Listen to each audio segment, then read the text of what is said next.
Somebody didn't want the Gray State investigated, explored, and unveiled. That's why David Crowley is dead.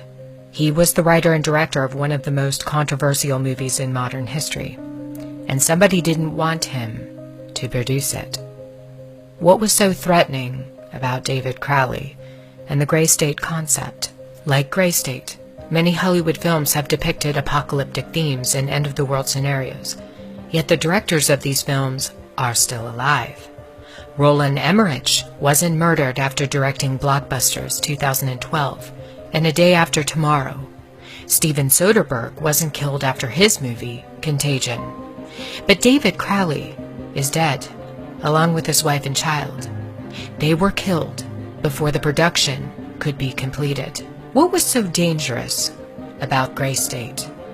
David Crowley claimed that his movie was based on real events, not Hollywood propaganda like you see in movies such as 2012. California is going down! God, you sound like a crazy person. The governor just said we're fine now. The guy's an actor, he's reading a script! So the Gray State is essentially an artistic representation of real aspects put into a fictional format. Once you open your eyes and start looking at all these trends like RFID, like martial law, like FEMA, like executive orders, you have to act within your own capacity to sort of, talk about this. A lot of people filter that into the political realm. A lot of people do other things like grassroots style. I mean, I'm a filmmaker, Danny's an actor. So we put our heads together and we started making a project that would act within our own faculty to portray that in a creative manner. So there's a story here, I have to start telling a story. So I was looking for the next film project to work on anyway. I'm like, well, this would be perfect.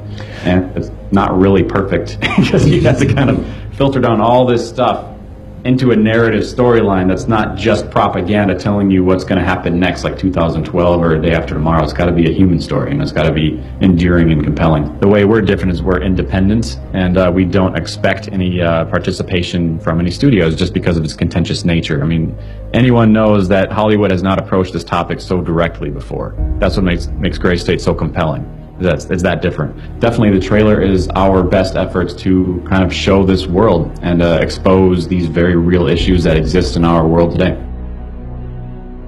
David claims that Hollywood has never dealt with topics like RFID, internment camps in America, and detention. Instead, they have produced propaganda in place of real issues.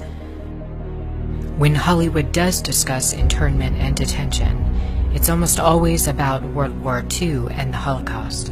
Literally thousands of films have been produced about the Holocaust, and yet one single film that addresses the potential for a Holocaust in the United States is stopped mid-production after its director is murdered.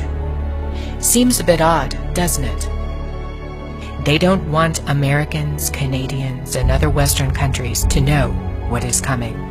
And that is a plan to intentionally collapse Western society. If you don't believe me, read the plan that's been in the books for over a century. Planned out by the Illuminati and penned by Albert Pike back in the 1800s in his 3 World War predictions. Gray State was simply too threatening. It revealed too much, not just the obvious points of what could happen with the collapse of a society, things like martial law, food shortages, and a provisional government. It goes beyond this. David knew a secret, and he left it inside of the trailer for Gray State, in plain sight. David Crowley used the Illuminati's favorite game against the notorious Cabal. It's a game they've played with the human race for years. They provide clues about the future to toy with us. They did it with 9/11. They've done it with other major catastrophes. It's called predictive programming. On occasion, though, they get outsmarted at their own game. What was David's hidden message inside the Gray State? And could it be the reason for his death? Perhaps the scariest part of Gray State's conceptual trailer is this character here, who appears to be operating a guillotine. David Crowley was very intentional in this frame of the movie. He added something that I believe he wanted the people to know about. Who is the identity of this executioner? If you look closely, you will see that this terrifying character is wearing something around his waist. It appears to look like an apron.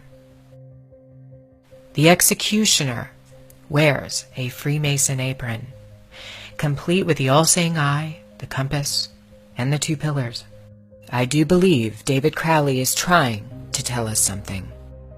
He is telling us that the organization behind the French and American revolutions, the organization behind the Italian Revolution of 1830, the organization that outlined a plan to overtake the Vatican in a document called the Alta Vendita, the organization behind the Trail of Tears and the deaths of thousands of Native Americans under Freemason Grand Master Andrew Jackson, the organization behind the Ku Klux Klan in the United States post-Civil War and its rebirth in 1915, the organization behind the detonations at Hiroshima and Nagasaki during 33rd degree Freemason Harry Truman's presidency. These are men with a radical revolutionary agenda throughout the entire world because they worship and follow a radical revolutionary deity, the first to have led a revolt against the Most High Lord. David Crowley knew something, and he was trying to warn the people. The ones behind the FEMA death camps, the guillotines, and the detention of Americans, it's the Freemasons. They're planning a second American Revolution.